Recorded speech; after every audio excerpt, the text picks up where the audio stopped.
مسجد دهانی داری مسجد میبرم یک دخترک پیراشکی فروخته است کودککو غورش کردیار بچه های شاید همی 8-10 ساله 8-10 بچه جمع شدیانو نمیدونم اون پروشکی را میخرن یا که همون دختره یکو خیش تبار شونه به پل داده استایشو همون را گرفته و در جرقا تر کرده و دلنجا زده استیان ای بچه خونه نداره گفتم اوخه برای همون کمپیرای مادر تو براتون طعام درست کرده گیا نه یکی این لذتی در کوچه خوردن و دیگره ایده روز تو بگره مردک روزه گرفته است گرسنه های انا که همون لجامی اسبی نفس سر داده است دلنجا پروشکی خورده است برای او را قسم به خدا از این لذتی بیشتر تصور کرده نمیشود زیرا این لذت طبیعی است یا دارم 2 سال قبل از این همراه یک برادرم حاجی سبحان خدا نگهبانش باشه به ناحیه حمدانی رفتیم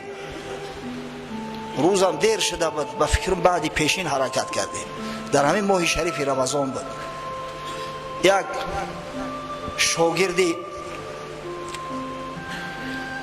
چه بگم که سبو کرده فرومایه بگیم کم خیرت بگیم بی اندیشه بگیم که صدقه شاگردیش کنه تربیت نااهل را چون گردکان در گنبد است چه نزاع خورده است شور خورده است با زن خودش در همین ماه شریف رمضان زنش قهر کرده است رفت است اگه این کودکاش مونده است در خونه اون کودکا نون میگن او میگن این زنک است که تمام نازکی و کمبودی خونه را بیچاره به گردن میگیره لام نمیگه مرد باشه تلخش میکفه تمام پزی سر تن ای کودکا میشوی لباسی کودکا میشوی دیگه به خلاصگر زار شد برای همین التماس کرد ما هم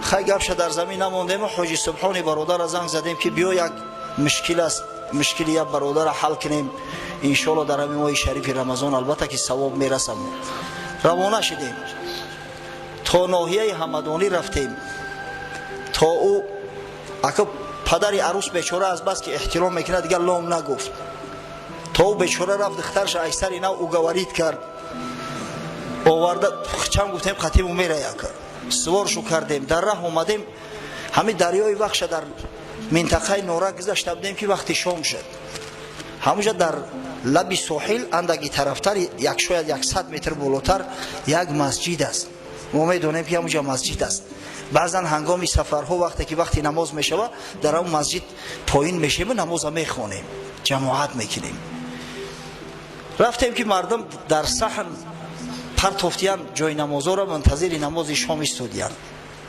رفتیم نشستیم اگه وقتی روزک شدن شد قریب اذان شد البته سنت است که قبل از نماز شام خوندن شخص روزدار روزش بکشوید ما حیران که هیچی نداریم روزه را به چی بکشویم همونجا چند دانه خرمای سبز قسم به خدا سبز بود چینده شده ماندگی ایام خرمای سبز یک تایی در دست ما دادن خرما را دیدم در تشویش موندم که من هم خودم معدم خوب نیست هضم کرده نمیتونم ایرا خام و خلیج میخورم ایرا چقدر هضم کرده باشم در شکم میخوری وقتی که یک گاز گرفتم نمیدونم که شاید من گرسنه بودم شاید همون خرما هم خیلی شیرین بود والله تا حالی را مزهش از دهنم نرفته است من خیال کردم که شاید همین لذت من تنها چشیده باشم او برادر سوال میکنم حاجی را میگه به خدا این خیلی خرمای شیرینه ای اگه شاید او قدر شیرین نباشه نه که ما گرسنه بودیم وقتی طعام خوریم بود وقتی آدم گرسنه باشه همه یک پاره نان خشک از بر بیلیون در به لذت میتوه یک خرما چی که 3-4 خرما زدیم اومدیم در درون ماشین گوشت قیله گرفته است و بیچاره او زنک برای گودکوش شاید گرفته باشه خیلی قیله را کشودن یک تعارف میکردن همه قدر گوشتی به لذتی هست دیگه تا دوشنبه را همون گوشت خویده اومدیم یعنی که این لذتی بسیار عالی و عظیمی هست وقتی شخص به خاطر خدا روزه میگیره امتحان پروردگار را پشت سر میکنه و بعداً به امر و فرمان خدا روزه خودش میکشاید اتیموا الصیام الی اللیل خدای بزرگ در قرآن گفته است که روزه هاتون به شب اتمام ببخشید روزه هاتون بکشوید یعنی روزه تا وقتی همون غروب آفتاب است هم قوت جسم تن هم راحت جان آمد پس خدای بزرگ روزه ماه شریف رمضان به خود نسبت داد. در روایت دیگری که در صحیح مسلم آمده است، پیغمبر صلی الله علیه و سلم از نام خدای بزرگ خویش روایت میکند: کل عمل ابن آدم یضاعف الحسنة عشر امثالها الى 700 ضعف. هر عملی که فرزند انسان میکند اجر ثوابی به نهایت زیاد دارد، به مراتب در عوض اجر ثواب براش عطا کرده میشود. از 10 تا 700 ثواب میگیرد. شخص برای عمل شرعی که انجام میده از 10 تا 700 ثواب میگیره. هر قدر عملش به ریا باشه، هر قدر خالصتر باشه، همون قدر ثواب زیاد میگیره. و در ادامهش خدای بزرگ چی میگه؟ الا صیام، مگر روزه را میگه به این مقیاس قیاس نکنه.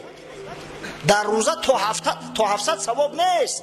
فانه لی و انا اجزی به، پس به درستی که بنده روزه را برای من میگیرد و پاداش این بنده در ذمه من است.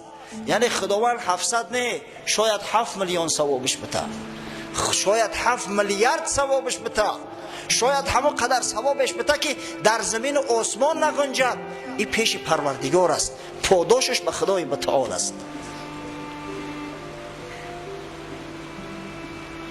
یا حضرت هم میگن هر وقتی که به یگان ناحیه سفر کنه میدونه که بای بچه ها، مثلا بچه های بای بچه در دوشنبه زندگی میکنن، خونه شو مثلا خونه پدر شو در همون ناحیه ای، خونه هم پدری هم میدونه اومده از دعا و فاتحه میکرده است، به زنگ میزده است با بچه شو فلانی ما در خونه چشتگی اشارش میکنه، حالی خیلی بعد دعا را خودت میگیرم، دعا و فاتحه کنی اومده خونه تو دعا را خودت میگیرم. اگه میدونه که اون پدری او بسیار غیرت کنه 50 سوالیش میده، نه که در دوشنبه که اومد او بچه بیزنسمن میزنه 100-300 دلارش میگیره اخی میکنه. پس بنده های روزدار باید که همه چونه کشوتر بگذارن، زیرا که بشارت خدا داده است ایشو من میتونم تو بپروا باشی. شما فکر نکنه که از دنیا از یگان کس پاداش میگیره، نه، پاداش دهنده شما من هستم. اگه امروز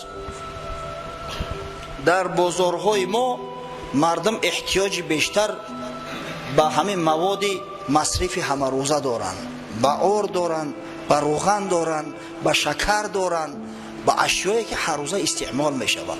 الحمدلله و المنه در مسجد ما من میدونم تاجران میآیند، امروز صنف تجار خیلی پیشرفته است. من به همه برادرای تاجر مراجعت میکنم. بچه‌های عزیز، در همین ماه شریف رمضان شما فایده دنیا سر نکنید. همین فایده دنیا خدا بگیرش تا کجا را میرود. فایده دنیا سر نکنه. یک برادر قصاب شکایت کرد، گفت نرخ ارزان کردین، خدا نگهبانشو باشه حکومت شهر دوشنبه و حکومت جمهوری تصمیم گرفتیان که یا نرخ معین بگذارن تا اینکه بعضی مردم از حد نگذرونه. این مردم ما متاسفانه بدترین خصلت‌های انسانیت گرفته است، هم از غربی ها و هم از شرقی ها. نه پروای رمضان داره و نه پروای قربان. میگم برداشت زم که دیدن که خریدار زیاد چه در یک مال به نرخ آسمانی برداشتن میگیرن. از همین خاطر امروز تصمیم بسیار نگرفته شده است از جانب حکومت شهر که در یک ماه شریف رمضان از تاجرها پتن نپرسه، نلاگ نپرسه. مخصوص تأکید کردن که کسی خللشو نرسونه. دهقانایی که مال خودشون را میارن در بازار میفروشن، حتی از چک بازار آزادن. او کسایی که میانه رو و پسریدنیک مال دهقان میگیرن و میفروشن، فقط نیمی چک به تنها مشنه. برای چی؟ برای که همین نرخنه بردارن، بالای مردم جور ظلم نشوه. شما را به خدا قسم همین فایده و منفعت دنیا تو را مونه. او برادر قصاب شکایت میکنه که ما را میگن گوشت 18 سنت بفروش. اگر گوشت 18 سنت فروختی یگان فایدت نمیمونه، همون نوک به نوک همون مالی را که خریدی همون میشوه. گفتم برادر جان بگذار که فایدت نمونه، ثواب میگیری کو. آخه همون شکمبه همون گو میموند کو. شکمبه اگر زنه که به هنر باشه او شکمبه را بگیره تازه کنه و اگر باور کنه طعام بپزه از او شکمبه خلدیت دیگر کنه، همین قبل لذت میشوه قنواری. هم شکمبه برات میمونه، روزی و رزق 2 روزه 3 روزه فرزند داد، هم اجر ثواب. آخی خدای تعالی تو را وعده کرده است که اجر ثواب رمضان در ذمه من است، از من میگیره ثواب شا. شما در همین ماه شریف رمضان فکر فایده‌تون نکنید، خدا بگیره همون فایده را از برای خدا. در مملکت‌های اسلامی ثروتمندا هستند، مال میخرن، کوتره میارن، به نرخ همون کوتره میفروشن، یگان سوم در بالاش نمیمونن تا اینکه ثواب بگیرن، فضل بگیرن از برای خدا. او همین ظلم جور با کی میکنی؟ به خطام. همون پول جمع میکنی، با کی را جمع میکنی؟ تو خدا دی قسختی مرده ای است فرزندی خوب میبرویا، ای مار بچه میبرویا، خیال میکنی که تو پگه مردی، او فرزند مقبره تر از تیلو میکنه. در 1 سال 1 بار اگر یادت کنه یا پمینکت کنه نمیدونم دیگه در فکرش نمیزنی.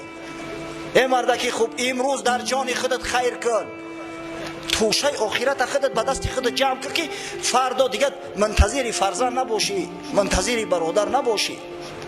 حضرت رسول الله صلی الله علیه و سلم تاکید کرده است لا یتصدق المرء بدرهم فی حیاته خیر له من ان یتصدق عنه ب100 بعد موته. اگر میگه مرد در همین دنیا به دست خودش 1 درهم صدقه و خیر کنه، براش بهتر است که بعد مردنش صاحب درکاش و واریساش 100 درهم صدقه کنن. از اما 100 که او میتن، همین یکی که خودت میتی برای تو فاضل تره. گر به دست خود دهی خرمای تر، به که بعد از تو دهن خرواری زر. همین به دست خودت 1 خرما را بده، انشالله از ثواب 1 خروار زره که بعد مردن تو میتن بالاتره. آخی تو اینقدر دنیا دوستداری خیال میکنی بچه تو از تو کم میشوه؟ تو را به خدا قسم باور کنی. همین میبینی یگان جوان مرد وقتی تحقیقی میکنی پدرش هم خیلی جوان مرد به دست آخی. اگر یگان موسیقی ببینی اما ریشش بگو پدرش هم خیلی موسیقی مرده های. تو بجای پدر چی کردی خیر که همان بازجویی از پسرت؟ برای همین جوان مرد باشه. آخه مال و ثروت برای خیر است مرده، زینت مرد در خیر احسان شای. کسی خیر میکنه، کسی نیکی میکنه، نامش به نیکی میمونه. ایشما میدونه که مردهای نیک برای نام چی جانایی میکنن، چی عذابایی میکشن که نامونه به نیکی یاد بگیرن، به نیکی یاد کنن. در همین محله مهرآباد کلینی یک حاجی است، حاجی مطلب میگن، با فکرم که حج عمره رفت. حاجی مطلب مردم مهرآباد میشناسنش. خیلی ملکه این نه خشمای، نه تبار مای، نه رفیق دوره کودکی مای، نه همسایه مای، یک برادر اسلامی ای. ببینه از بالای منبر نامش گرفته استم. برای چی؟ برای اونه که $100 هم داده است یا $200 نه، یک عملی نه کرد، یک جوانمردی کرده بود، همو در ذهن من شیشت است و در ذهن همو همسایه هم شیشتگی ای. سال 2000 ما یک مسجد جور کرده بودیم، مسجد خور در بین سکسیه ها. همین درآمد ماه شریف رمضان بود. گفتیم یک مال بخریم، بکشیم، خیر کنیم در راه خدا و بعد مسجد پریزنتاسیا کنیم، افتتاح کنیم مسجد. بازار رفتیم سال 2000 مردم هم خیلی قشقتر بودن. شما میدونید همون وقت نمیدونم پول خیلی قرب و منزله داشت. 62,000 جمع کردگیم. حتی نمیدونم که همون نامی پول چی بود. وقت روبل بود، سامانی بود، شاید سامانی باشه، دیگه سامانی نبوده که با فکرم. 62,000 جمع کردگیم. 62,000 خستیم رفتیم بازار. یک قشقرچه را دیدیم بسیار معقول جوانک. گفتیم انشالله همین را میگیریم.